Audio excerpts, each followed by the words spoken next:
as I Love You Mum, I Promise I Won't Die becomes set text for the EduQuest GCSE syllabus this term.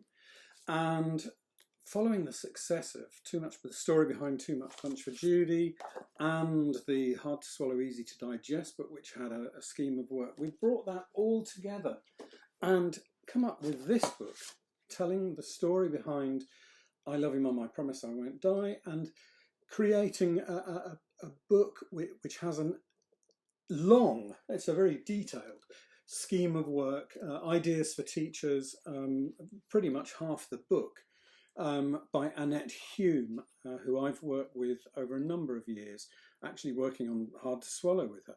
But she's come up with this fantastic set of ideas, which are in the second half of the book. But today I'm going to talk about the first half of the book, which tells you the whole story behind I Love You Mum. And what's lovely is the amount of help I had in creating it. Everybody who offered every part of the creation of the play has made a contribution. So we've got people who are in Dan's family and friends.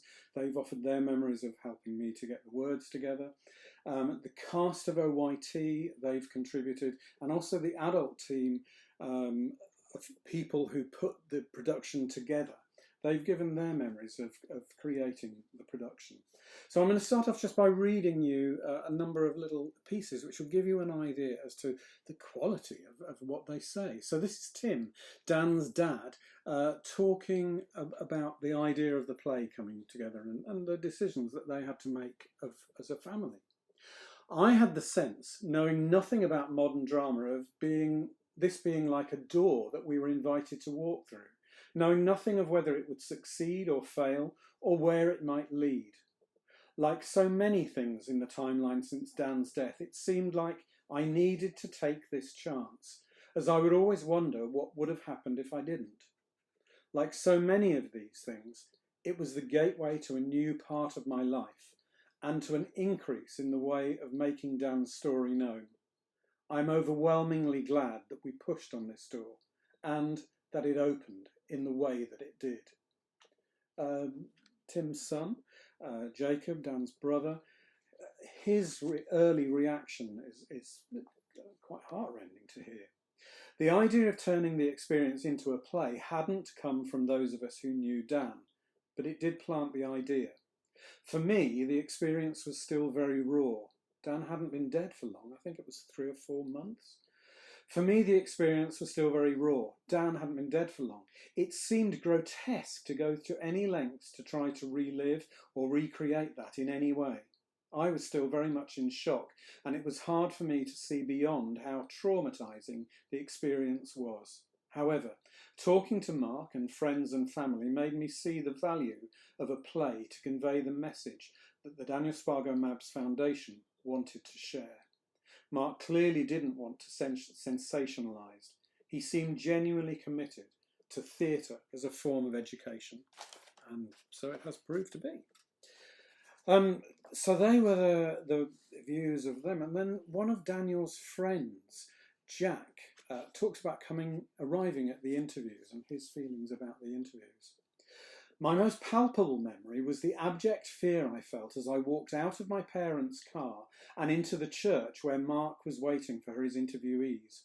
It manifested physically with a pulsating heat in my chest and a writhing of my stomach, which seemed to want to pull me away and back to the safety of my bedroom. But I knew on the other side of this struggle, with my apprehension, would be a gentle catharsis, an ability to tell my personal account of losing one of my favourite people. The fearful sensation did not fully subside during the interview. I was concerned both with telling Dan's story accurately and maintaining a socially acceptable level of eye contact. Really internal view of what was going on with the interviewers. And then I the cast remembered the early parts of being involved in the rehearsal. So this is the OYT, the original production. Ollie Webb, who was year 7 at the time, so very, very young. Meeting Tim and Fiona, Dan's parents, was an emotional experience. It felt like we knew these people very well already, given that they'd been using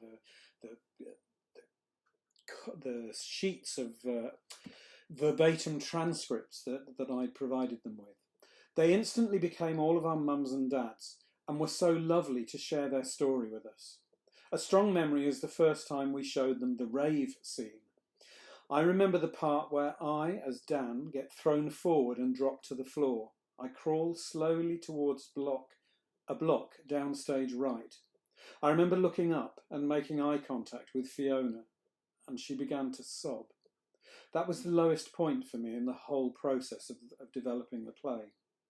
Playing Dan at what was his most vulnerable point was very difficult. It was a point that Tim and Fiona would never have seen in reality, and knowing I was the one to portray him was a big weight on my shoulders, something that emotionally I struggled with a lot. Deep grief and bereavement were feelings I had not had to deal with yet at that young age. However, I was having to perform something very poignant. It was very, very difficult for me at times, but I wouldn't change my experience for anything. If anything, I should thank Mark for putting me in a little bit of a vulnerable situation. It really was such an incredible experience, the whole thing. And this book lays bare the way in which we developed the play. And if we look at the chapter headings, you can see that we've got, it goes from the commission, the interviews, the first draft, meeting, rehearsal process, set design, multimedia design, musical underscore, the idea of the hoodie, costume, performing to the audience of family and friends, public performance, the premiere, and then what happened later.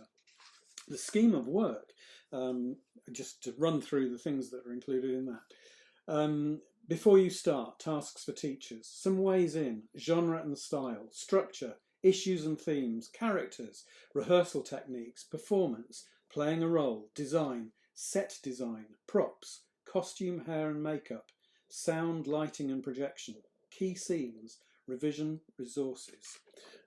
It's a fantastically full book in a much smaller form. They're much smaller than the book that we did for Hard to Swallow and so on, but it's thick. I mean, thick with ideas, and I really hope teachers take this on. And in the early days, please, teachers, talk to other teachers about it if you've liked it. Because it's hard to get out there and let people know that something's good. And we believe this is really special. I'll just end with Paul Ibbott, who wrote the music, the underscore for the play. Just his, it's included on the back. I'll read you Paul Ibbott and then Jacob's comments. So Paul Ibbott, Fiona told her story like a piece of music. I remember crying as I related it to my wife. Not because it was sad, because it was brimful of love. And then Jacob, Dan's brother. I hadn't realised how much scope for creativity there was with a play taken completely from other people's words. And that is the value of verbatim theatre.